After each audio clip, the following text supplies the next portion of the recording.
That shaped the world. Friday at 9:30 on the BBC News Channel.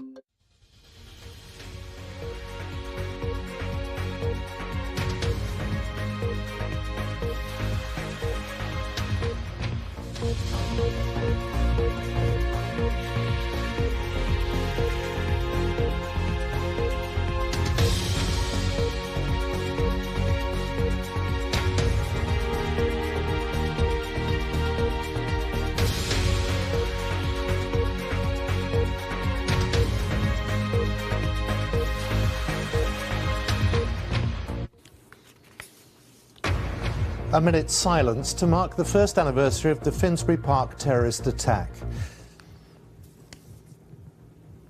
London's mayor says the attack, which left one man dead and dozens injured, was an attack on all Londoners. Terrorism is terrorism, no matter the target and regardless of what motivates the sick and twisted perpetrators who carry out these evil crimes. We'll have the latest from the ceremony at Islington Town Hall. Also this lunchtime, pressure on the government to relax the rules on cannabis as a former Conservative leader says the war against the drug has been lost. More misery for passengers on Northern Rail as staff walk out in a fresh strike in a long-running dispute over guards. I think generally getting into Leeds isn't too bad. It's coming back. Leeds station is generally just carnage. It's a bit like roulette where you throw the ball and you see what comes up because you just never know what's going to happen. Some of the UK's biggest water companies are accused of failing customers following disruption caused by last winter's beast from the east. And in sport, Andy Murray makes his long-awaited return to tennis after a year out following hip surgery. He plays the Australian Nick Kyrgios at Queen's this afternoon.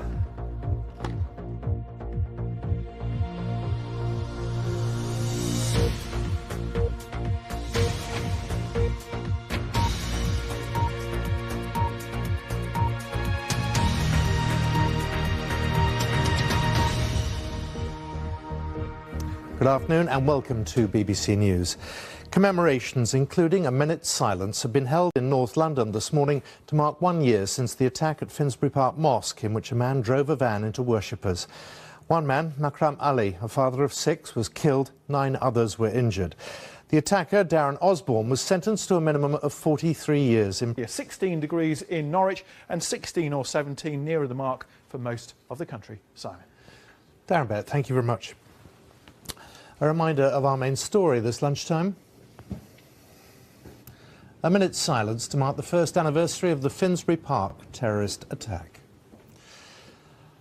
That's all from us, so it's goodbye from me. And on BBC One, we now join the BBC's news teams where you are from me. Good afternoon.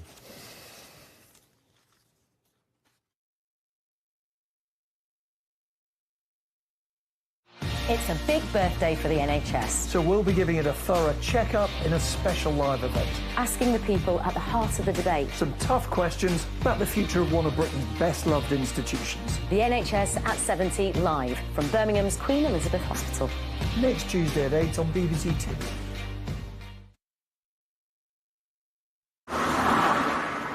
Can I have a pint of milk and 3 packets of Brexit, please? The next train is the 11:15 calling at Peterborough, Brexit and Darlington. Do you want Brexit with that? Right, you've got the tickets and the passports. Did I pack the Brexits? Brexit, not just politics, it's everyday life. Find out what it'll mean for you with BBC News.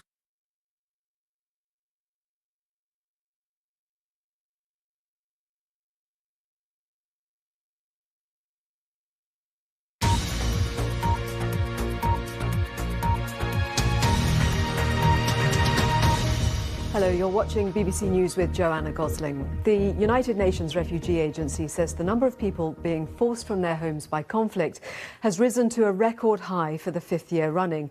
The UNHCR says more than 68 million people were either refugees, asylum seekers or displaced in their own country. Conflicts in Syria, the Democratic Republic of Congo and Myanmar have caused millions